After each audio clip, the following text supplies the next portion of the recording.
বিনা আগুনে রোদের তাপে আজকে ডিম ভেজে দেখাবো আপনাদেরকে। চলুন ভিডিওটি শুরু করা যাক। হ্যালো গাইস, আসসালামু আলাইকুম। এই গরিবের বাংলাদেশে যে আজকে এত গরম পড়ছে, সেই গরমে অনেক অনেক ইউটিউবারের কাছে দেখছি ডিম ভাজতেছে বিনা আগুনে। সেই কারণে আজকে আমিও আসলাম পরীক্ষা করার জন্য।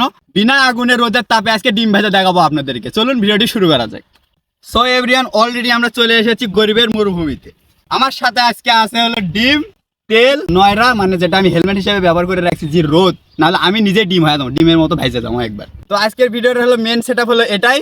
তো অলরেডি গাইস আমরা মরুভূমিতে এসে পড়েছি, গরিবের মরুভূমিতে। এখন আমরা কাজ করতে যাব। তো গাইস, বড় বড় ইউটিউবারদের কাছ থেকে আমি দেখছি রোদের তাপে ওরা ডিম ভাজতেছে। সেটা আজকে পরীক্ষা করব, দেখি আমিও ডিম ভাজতে পারি কিনা, যেটা সত্য কিনা মিথ্যা। নিম্ন হলেও থেকে 30 থেকে 40 মিনিট আমি এখানে রেখে যাবো। এখানে তেলটা রেখে দিয়ে আরো 20 থেকে 10 মিনিটের মতো রাখবো। দেখি তেলটা যখন গরম হয়ে যাবে তখন আমি ডিমটা ছেড়ে দেবো, দেখবো ভাজা হয় কি হয় না। এই জন্য সাইড দিয়ে একটু বালু দিয়ে নেবো, তার যেন তাপটা আর কি সাইড দিয়ে আর হয় আর কি। এইভাবে একটু তাপটা মানে বালু দিয়ে দেবো। তো চলুন ভিডিওটি শুরু করি। সো গাইজ, অবশেষে আমি দেখি হালকার উপরে ঝাপসা করে একটু তেল ঢেলে দেই। এই যে নয়রার ভিতরে তেল ঢেললাম আর কি, তেল ঢেলে দিলাম। যাই হোক, এখন আমরা তেলটা ঢেলে দিয়ে এখানে রেখে যাব। একটু পাশে দিয়ে একটু বসে থাকবো, না হলে আমাদেরও একেবারে হালকাতা হয়ে যাবে গরমের ঠেলায়। তো দেখি 20 থেকে 30 মিনিট পরে আবার আসবো, এসে দেখবো তেলটা যখন গরম হয়ে যাবে তখন এসে দিয়ে আমরা ডিমটা ঢেলে দেবো। তখন দেখবো ভাজতে পারি কিনা। আর যদি ডিমটা ভেজেও যায় আমরা খাবো, আর যদি খেতে নাও পারি, মূল উদ্দেশ্যটা হচ্ছে হলো ডিমটা ভেজে দেখানো আপনাদেরকে। সো এভরিওয়ান, আপনারা তো দেখতে পেলেন আমি তেলটা ওখানে ঢেলে দিয়ে চলে আসলাম। এখন আমরা একটু ছায়াতে যাব, এখানে রেখে দিয়ে আমরা এখন ছায়াতে যাই। চলুন।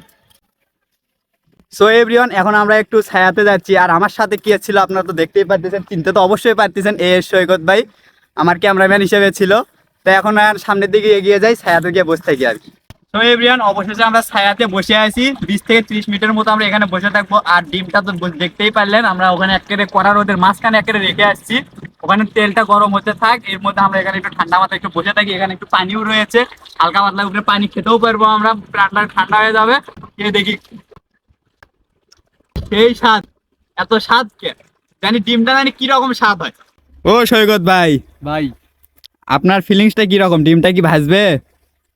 জানি না, যদিও ওই জায়গায় রাখে যাচ্ছি আর বড় বড় ইউটিউবারে গেলে যেহেতু দেখছি ভাজা হইতেও পারে, যেহেতু রোদ তো কড়া রোদ। আর দেখে আসলাম মানে ওই তেলের মধ্যে হাত দিয়েছিলাম, প্রচুর পরিমাণ গরম হচ্ছে।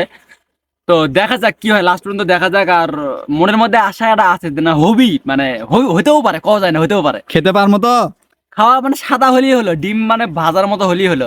যদি খালি যে ডিম পোস্ট করে না ওই রকম হলেও না, হ্যাঁ, খাওয়া গেলে হলো। 2000 years later. প্রায় 1 ঘন্টার মতো আমরা বসেছিলাম। এখন যাচ্ছি আমরা, দেখি তেলটা গরম হলো কি হয়নি সেটা দেখতে। যেহেতু আমরা তেল গরম হয়েছে অবশ্যই অবশ্যই হয়েছে, এখন যেহেতু আমরা তেলের ভিতরে তার ডিমটা ছেড়ে দেবো। ডিম ভাঙ্গে ছেড়ে দেবো, ভাঙ্গে। সো এভরিওয়ান, দেখতে পারতেছেন সৈকত ভাই ডিম ভাঙতে যাচ্ছে, দেখুন। তো অলরেডি 1 ঘন্টা পর আমরা চলে আসছি আমাদের সেই নয়রার কাছে। এখন ডিমটা ভাঙ্গে দিব, দেখা যাক মানে ভাজা যায় কিনা। তুই এদিকে আসো, আমরা যেহেতু মানে গরিবের রাঁধুনি, কি হয় 20 মিনিট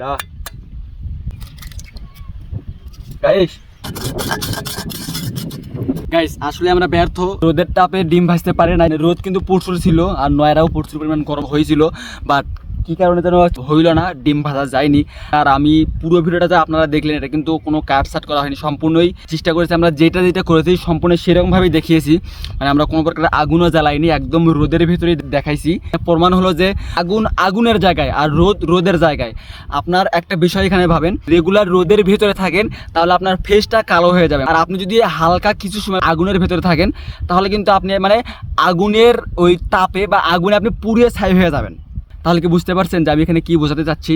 আসলে আগুন আর রোদ এটা আলাদা বিষয়। রোদের মতো, আগুন আগুনের মতো। আজকের ভিডিও মূলত এইটাই, যতদূর পর্যন্ত জানি আগুন ছাড়া ডিম ভাজা যায় না বা রোদের তাপে হচ্ছে ডিম ভাজা যায় না। তো এটাই মূলত আজকের ভিডিও। দেখা হবে আবারও পরবর্তী কোনো এক ভিডিওতে। সেই পর্যন্ত সকলে ভালো থাকবেন, সুস্থ থাকবেন, আর ডিম খাওয়া দেন। আল্লাহ হাফেজ।